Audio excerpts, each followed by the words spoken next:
Welcome to Shared Lunch, brought to you by Sharesies with BusinessDesk. My name is Patrick Smelly and I'm the founding editor at BusinessDesk.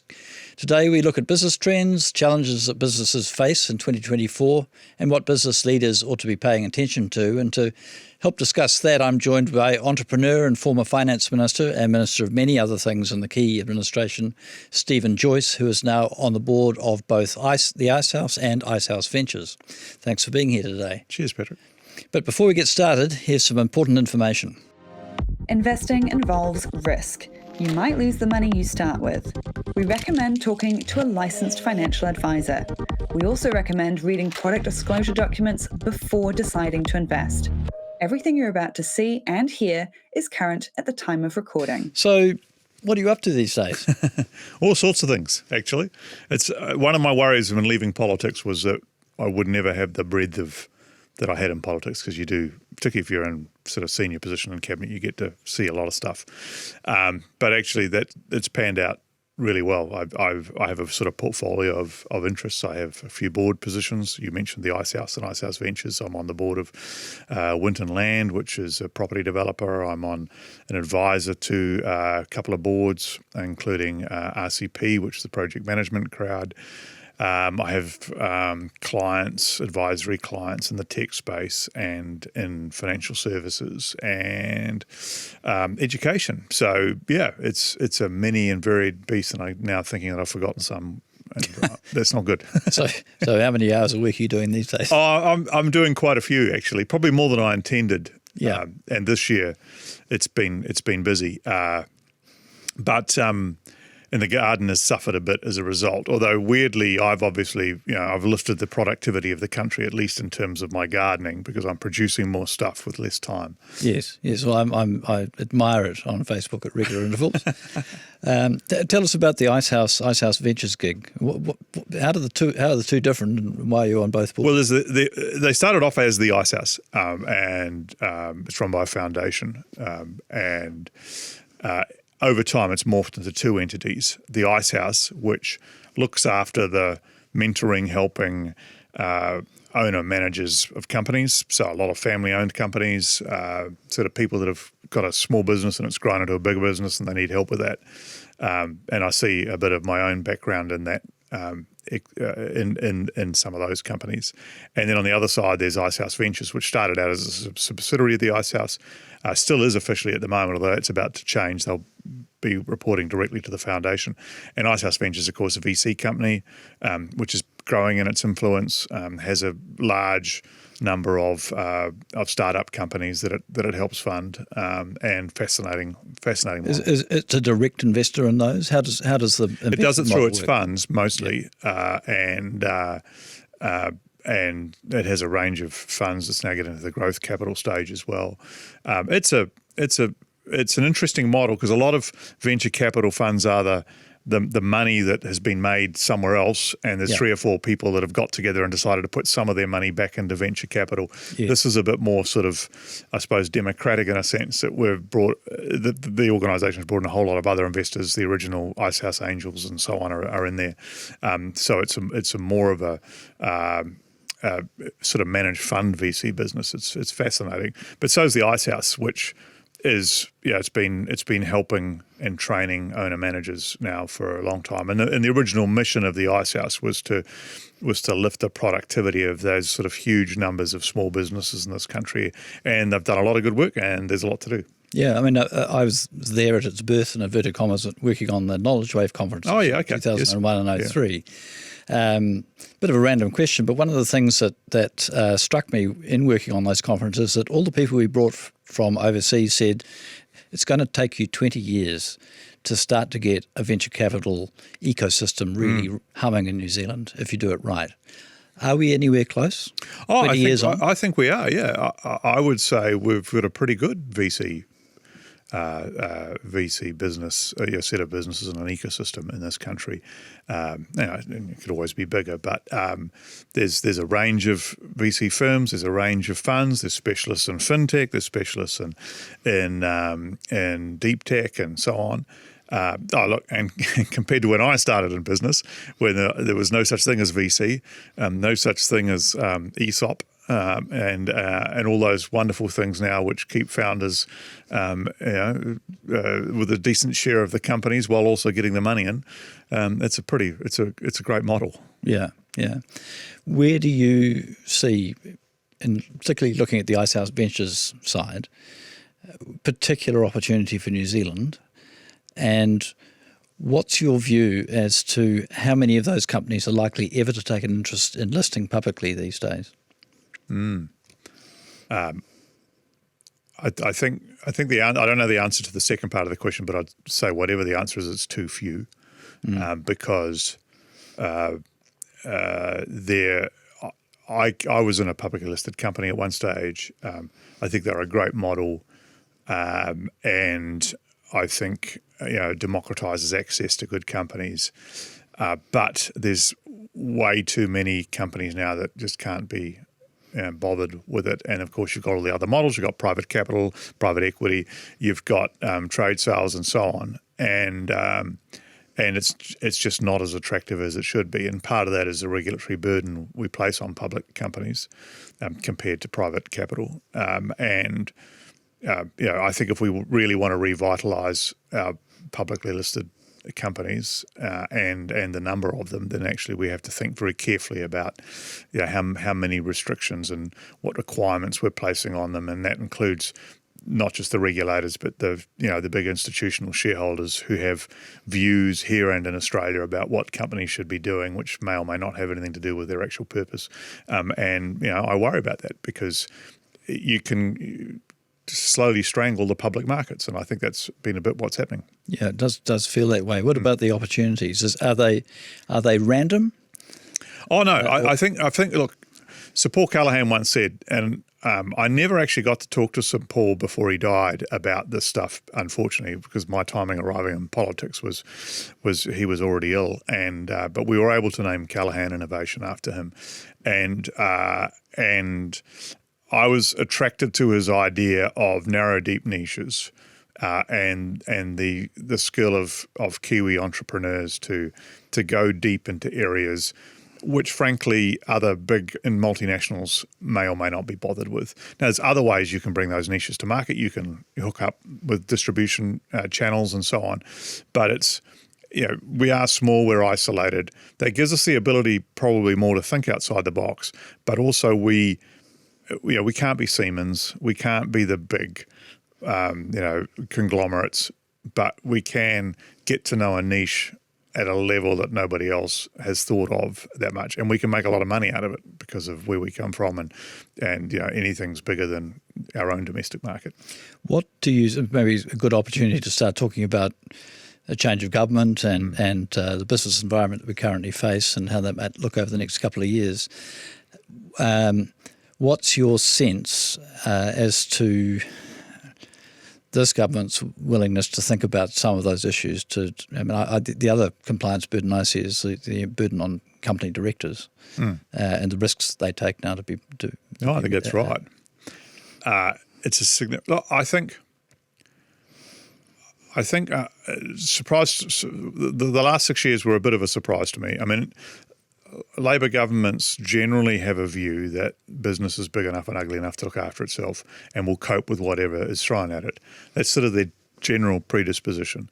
And I thought when we left office and the new government came in that there'd be a bit of that. I was a bit stunned as to exactly how much there was of that, and therefore how much the New Zealand business ecosystem struggled over those 6 years. Now, obviously, COVID made it worse, and nobody chose that. But the sort of lack of, for want of a better term, empathy. There's plenty of people in the country that think that business is big enough and ugly enough, but actually, in this country, scratching out a living running a business is significantly harder than it is in Australia or any bigger country. Because of the small domestic market, because of our isolation.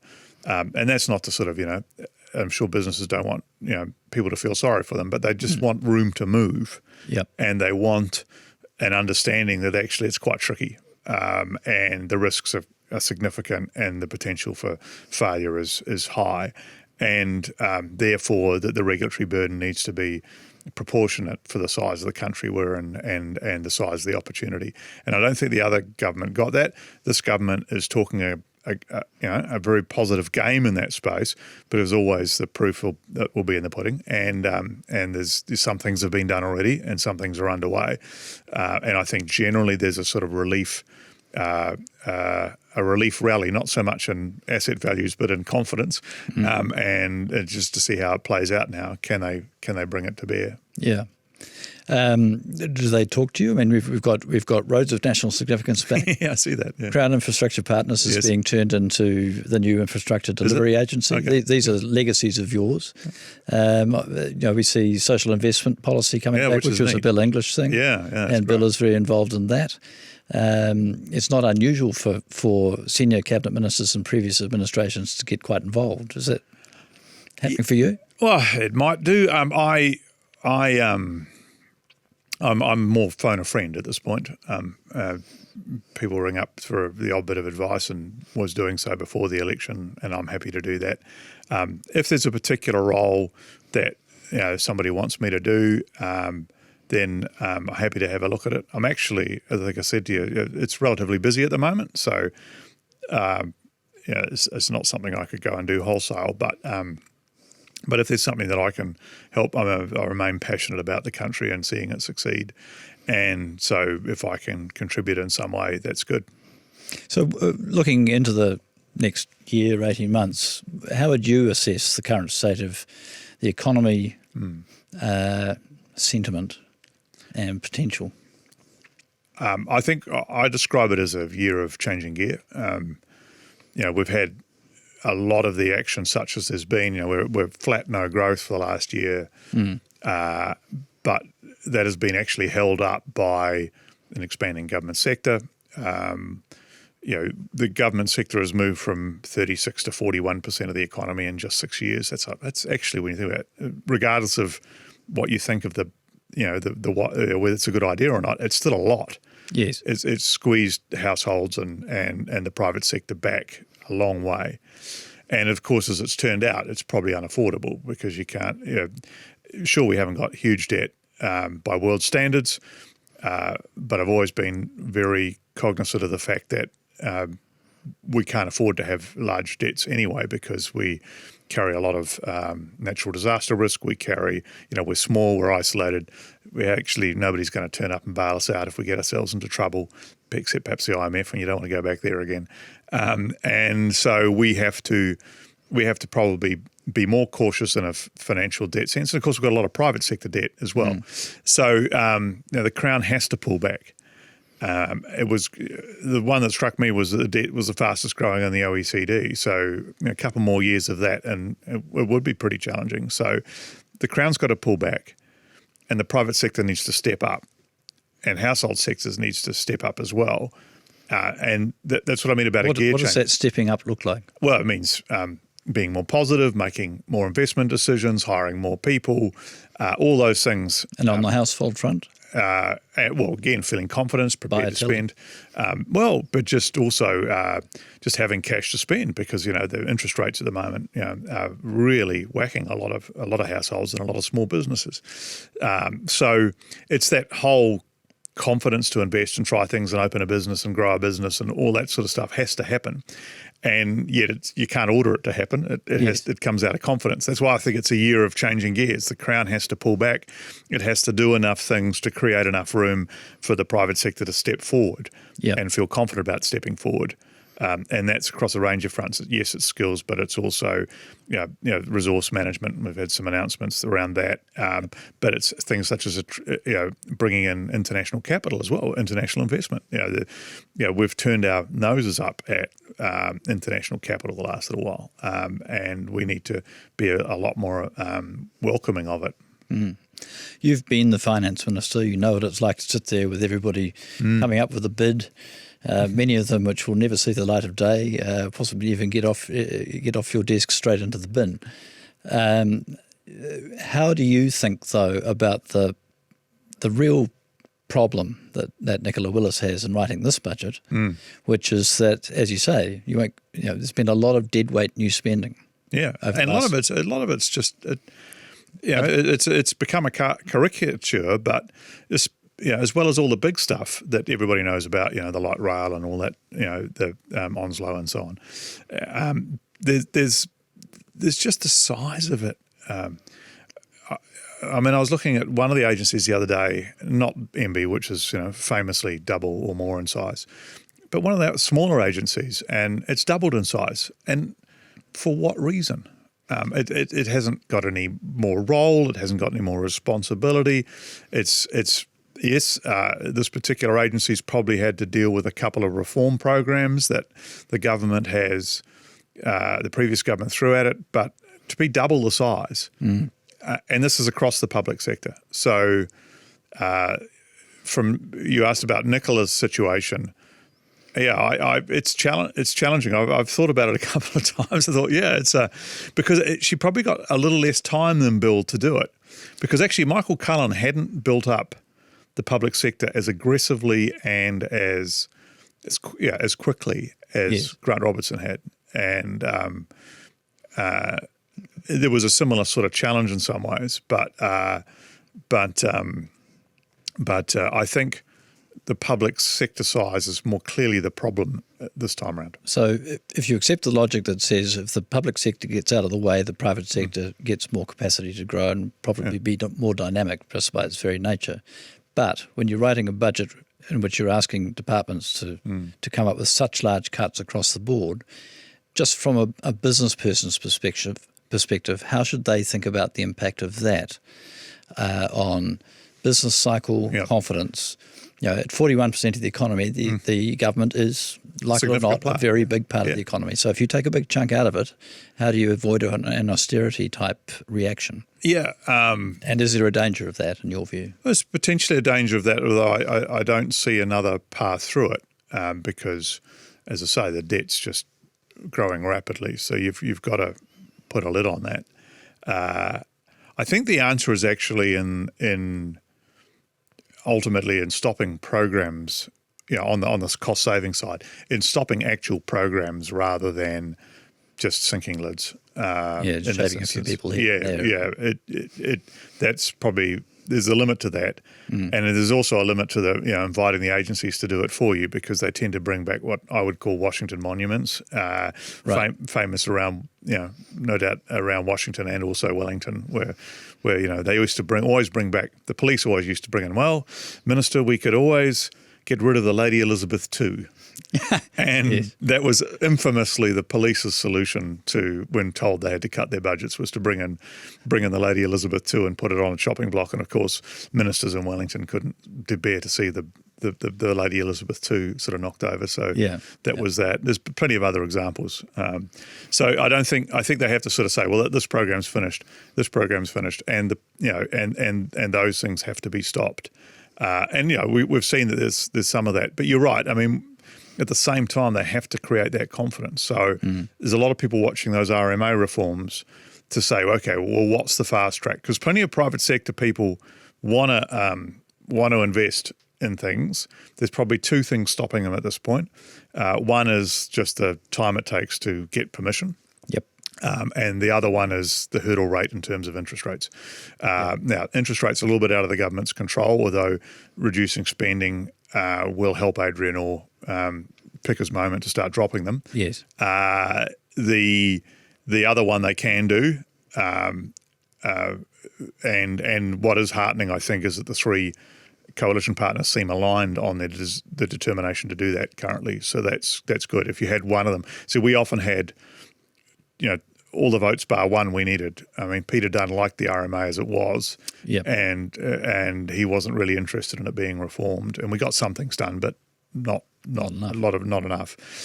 Whereas I think, so far it seems anyway that New Zealand First and ACT are particularly aligned on this with National. Yeah, so I may be projecting my own concerns about the domestic economy, but it does seem to me that fiscal pullback is probably one of the things that businesses should be worried about. Is there anything else on the domestic front things that we can control, because it does seem to me also that internationally there are any number of things that could mess things up. Well, the international environment is one of the most volatile we've seen, I think. Yes. And so, what's happening in China, for example, is fascinating, but it's more than fascinating. You mean economically or politically, or both? Well, the two are just so interlinked now, even more so than when we were doing it. Look, there's plenty of things that you can lie in bed at night worrying about, I think. Yeah. But then I would say probably too that in times of great change and volatility, there's always opportunities. When we started our radio company, it went to where 1 month after the Black Monday stock market crash in 1987. Yeah. And we had a wonderful first 5 years because we never knew how good it had been. So everybody else was crying in their beer about how horrible it was. And we were just going, this is fantastic. We can sell advertising. Sounds like the story of BusinessDesk. Well, exactly. So it's all about where you're coming from. And the other thing is that there's just so many opportunities now. I've just been actually just getting a briefing on some new technology, which is going to allow writing software to happen in 1/3 or 1/4 of the time. Yeah. And when you think about those things, there's just so much. And if you're 21 today, I mean, starting a business, I was 22, I think, when we started our business. And it's like, wow, just imagine having all this stuff and a venture capital firm down the road. And this is brilliant. Have you looked much at artificial intelligence and how that might change things? I'm on the edges. Look, I'm on the edges of it. Like everybody, I've played with ChatGPT. I've talked to people. I read a lot of stuff. I'm trying to get my head around it. Somebody bent my brain the other day on how a large language model works. I may never recover, but I'm learning. Look, I think it's like everything. The initial wave is a bit more hype than reality. I remember when people first talked about putting video on phones, it was going to happen, and then I think it took about 8 years to happen from the point where everybody thought it was about to happen tomorrow. And I think that'll happen to some degree with AI as well. All the sort of things about what you can do with it and the risks around it. I think they'll take a while to turn up, but it's both challenging and exciting. Mm-hmm. Just looking across our economy, are there sectors that you see in the work that you're doing which clearly have advantages in whatever environment is starting to emerge? And are there any where you would say, if I was in that business, I'd be taking a fairly cautious approach? I don't think in particular sectors. I mean, I think food will remain strong. It's just, we're just damn good at it, and it pays our way, and we have a very good reputation for producing good food. Now, there's lots of things we can do with that, and we've started. Different companies are trying more, but there's also all the agri-tech around that. There's the Halters and the Oritanes and all those guys who are doing good stuff. And then there's the tech sector, and I'm a great believer in the tech sector because I think it's something we can do, as I say, with these sort of narrow niches. I think there's a lot, particularly in the B2B space, we can do it well. And Xero's been an absolute trailblazer for this country. Yes. And there's plenty of other people, hatching plans to do exactly what Xero did, different business, but same outcome. And I think there's lots of that. My biggest worry is in that 2 years of COVID isolation, all these tech companies are built on international talent. Fundamentally, that's the deal, because you just can't mathematically grow enough computer graduates in this country to meet the needs of a Xero or a Rocket Lab, or when they get on a tear. You just can't do it. And so you need open borders, and you need, as I say, the COVID thing, we had to close the borders, but I think there was a lack of understanding about how much it crippled those companies.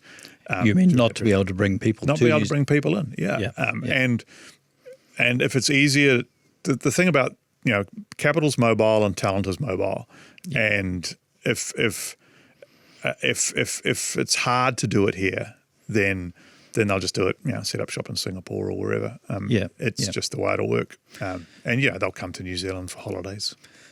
Yes, or to retire. Yeah. So if you look at the growth of these tech companies in New Zealand, so a company like Rocket Lab, a company like LanzaTech, Yes. or Xero, they do tend to end up offshore. Should we care about that? Is there anything that we can do to at least delay their departure, or to ensure that however they end up offshore, they effectively at least remit something? I don't think we should worry too much, because if you look through the list, for example, of people that fund entities like Icehouse Ventures that are funding the next generation, Sean Simpson from LanzaTech, Peter Beck from Rocket Lab, the guys from Power by Proxy. Yep. They are doing it. They are funding the next generation because they're addicted, right? Rod Jury's another one. They're addicted to finding the next thing. Yeah. Yep, sometimes it's a pity, but actually they could easily spawn 4 or 5 new ones each. Yes. And that is the agglomeration effect of having these companies here to start with. I think there are some disappointing examples, where multinational buys the New Zealand firm and then closes down the R&D hub here. And you sort of think, well, you've missed the point, actually, because one of the things about being in this country, and I had an experience when I was on the board of an engineering exporter, hospital bed exporter, Howard Wright. People do stuff here, very clever stuff, with 1/10 of the number of people that it would take you to do that in the US. And, big multinational bed companies, hospital bed companies would come down and look at little Howard Wright and Taranaki and go, so how big is your R&D team? And they'd say, well, there's 5 of us now. There was 4, but we've hired another one. And these people come from sort of, somewhere in the Midwest where they have a campus of people turning out half what these guys who spend half their afternoon surfing do in Taranaki, New Zealand. And it blows their minds. Yeah. And so we're good at that. And so the idea that these companies buy the brains, buy the smarts, and then close it down, it seems very short-sighted. If you were still a government minister, what would your approach be on our infrastructure deficit? Do we go more PPPs? Well, we're going to have to get funding FDI? from somewhere because unfortunately we've sort of spent the piggy bank a bit, and that's going to take a while to come right. And yet there is understandably now a big appetite for infrastructure, particularly after a period where we seem to talk a lot about it and not actually do much of it. And so the public have got sort of heartily sick of talking about it and they want to see some stuff done. And using crappy infrastructure. Yeah, that's true. So yes, we need to do more. Yes, we've got to come up with other ways to fund some of it. I think we need to keep doing things like public-private partnerships, and I don't see any problem with that. People get worried, but it's like, well, what's wrong with a hospital being, on a boot arrangement, which is build, operate, own, transfer back to the Crown after 30 years? What a deal! If you get a brand new hospital out of it, it's not all bad, is it? And somebody else pays for it. Well, the argument that Grant Robertson, I suspect, rather reluctantly started making because they wouldn't go down that route was that, well, it's going to be so much more expensive. We will pay. We'd have got light rail in Auckland, but we would have been at rates of return which would have been unduly onerous to either the populace or the taxpayer. And that's the tricky bit. It's who takes the risk, because a lot of these public-private partnerships is about who takes the risk and how much they charge for that risk. So you take roads, for example. I learned early on in the transport space that in New Zealand we couldn't do a toll road and just like they do in Sydney, where the builder takes the income from the toll road, and that's how they get paid, because New Zealand being the way it is, there's just not enough volume. Not enough motorists to make that work. And they'd do it for you, but the interest you'd pay on the debt, and because of the risk they were taking, would be well over the top. Yeah. So you do things like availability PPPs, where it's about, is the road open? And then some people would say, oh, that's a ridiculously low risk. But the the price you pay, the coupon rate, the interest rate depends on the level of risk you try and transfer to the private sector, and you have to be awake to that. And as long as the risk isn't high, then you certainly shouldn't be paying through the nose. But let's face it, what was it this week? $9 to $10 billion a year in interest anyway, off the Crown debt. So we're going to pay one way or the other, but it saves us coming up with the money up front. And effectively, why does anybody borrow money? It's to pay for is to have the asset while you're paying for it over a period of time. What's happening to that first industry that you were involved in, which I, for some reason or other, have remained in? Media in New Zealand. Yeah, tough times. How do you think about that? I just think it's changing rapidly, and present company excluded, we're not seeing enough innovation.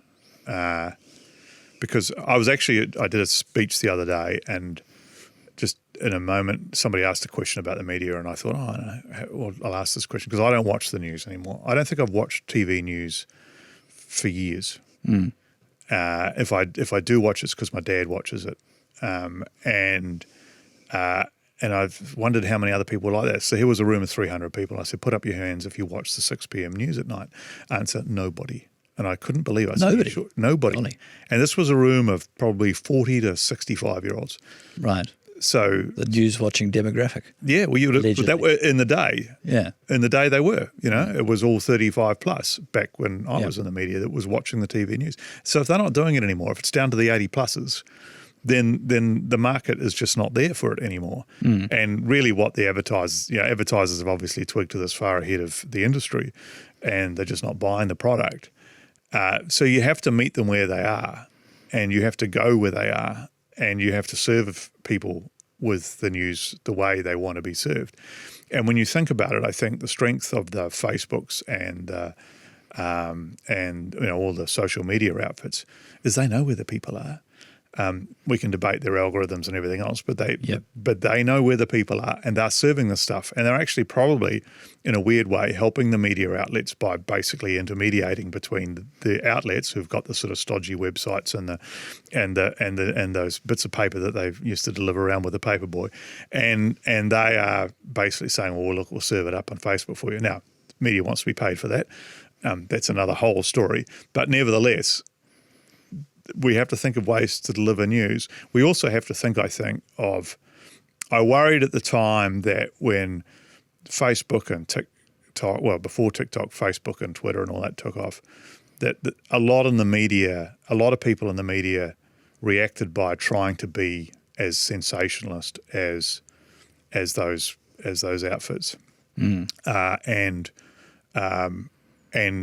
for the big websites, it was how many eyeballs. Yeah. You had to have the most eyeballs in the country. If Facebook had more eyeballs, I had to have more eyeballs. It was the old monopolist approach, right? It's the old website, you're there for everybody. So if they want royal family stories, we'll give them royal family stories. And the trouble with that is that there's no difference between you and Facebook at that point. And then when your journalists start offering opinions everywhere, and there's a place for opinion, but everywhere, every journalist has an opinion whether they've been out of the media school for 5 minutes, then suddenly the value of news drops a lot. And I worry that we went through that phase and the wheels fell off the news media a bit, and they basically tried to ape what was happening on social media. Is that maybe why we're seeing that turn off from the news, that people can get that somewhere else, or that they're just not being... Well, their habits have changed, and you have to change with them. And, I don't know, we've got 2 big TV screens in our house and they never get turned on. In our house, the family's looking at stuff on their phones. And every now and then I say, well, we could use the screen on the wall. It's quite a lot bigger. It's like, no, I'll just pass you this and you have a look at it. Yeah. And so the world has really changed. And so, yes, you've got to change your platforms to match where people are. And then but I think product-wise, I think people, what does a news organisation offer that somebody ranting on Facebook doesn't offer? So let's put this the other way around. If you think, and just thinking about it from a business person's perspective, being informed generally about what's going on in the world is going to eventually be a reasonably significant and important part of whether you're successful or not, whether that's just understanding what's happening in Taranaki, because that's where you happen to have a business, or in your export markets, whatever. I'm not going to ask you, is it a threat to democracy? I am going to ask you, though, to say, where do people get information they can trust? Well, that's right. And that seems to me there's a gap in the market for that. Because AI is going to make it worse, right? Because when AI writes the stories, you're never going to know whether it's true or not. Where it came from. Well, ChatGPT is, as somebody wrote early on once it came out, was that it's the only trouble with ChatGPT is they've made it like humans. It understands a lot of stuff and BS's about the rest. and it's all mixed up. And it's all mixed up and you can't tell. Confidently said, I tell you a story. When I was writing my book, I couldn't remember the dates of the various protests at Waitangi, so I asked ChatGPT when was the protests at Waitangi, and it had a list of them, but it didn't mention the one that happened to me, of course, which I already knew about anyway. But I was intrigued that it didn't mention that. Yes. So I went back and I said, well, what about the dildo incident of 2016? And it came back and confidently said, oh yes, that's when John Key was hit in the head with a dildo. And I'm sitting there going, this is interesting, but not true. It was very confident about it. Yeah. And that's the limitation. So verifiability in some way has to be part of the future for the news media. Yeah. What makes, and that's the exact opposite to being opinionated either from the left or right. It's actually, well, what's verifiably true, and where do I go if I actually want to know what happened at this thing? So what do you read or watch or listen to? I read the FT and The Economist, which some people would say brands me a certain way. I read what you guys put out. No, I read the Herald. I don't watch anything really. Just real hardly anything. Yeah. And I watch sport, but I stream it. My daughter's into athletics, so we stream all the big events from around the world. We watch the World Indoor Games live on the big screen. That was what we did watch on the big screen. Right. No domestic broadcaster touched it on the way through, and it was fantastic coverage, and it's great seeing Beamish and Hamish Kerr and co win. Yeah. And that's just a different model. Let's wrap this up. I wanted to get a sense from you as to where you think we might be as an economy in 2026. Imagine we're coming into what's 26 election year. Yep. Do you think that this government will be governing into a recovery, or do you think it's going to take a bit longer than that? Well, they've got to be hoping. Look, I actually think it will be coming into a recovery by then, politics aside. Because particularly if they've done enough in this next 12 or 18 months to give some room, as I say, for the private sector to get some encouragement to go out there and invest, I think, and by then they'll have stabilised what they're doing in the public sector space, and hopefully, there'll be some projects underway, and I think those three things coming together will hopefully help. I mean, the geopolitics, of course, lays over the top of that, and anything could be happening there. Yep. And I defy anybody to actually know, but I think we'll probably be coming through that. I don't think, notwithstanding the current sort of asset price increases in the US, I don't think it'll be sort of boom times. But I could be wrong. Yeah. Steven Joyce, thank you very much. Cheers. Well, thanks for tuning in, everybody. You can watch Shared Lunch on YouTube or follow the podcast on Apple, Spotify, or wherever you get your podcasts. Leave us a 5-star rating and a comment with who and what you'd like to hear about. We're always keen to try to make this as interesting as possible for investors. We have a special offer for Sharesies investors from BusinessDesk. If you use the promo code SharedLunch2024, you'll get $100 off an annual subscription to BusinessDesk, which is usually $349, including GST. This offer only applies to new BusinessDesk subscribers, sorry about that, and can only be used once per subscriber and cannot be used with any other discounts. Enjoy the rest of your week.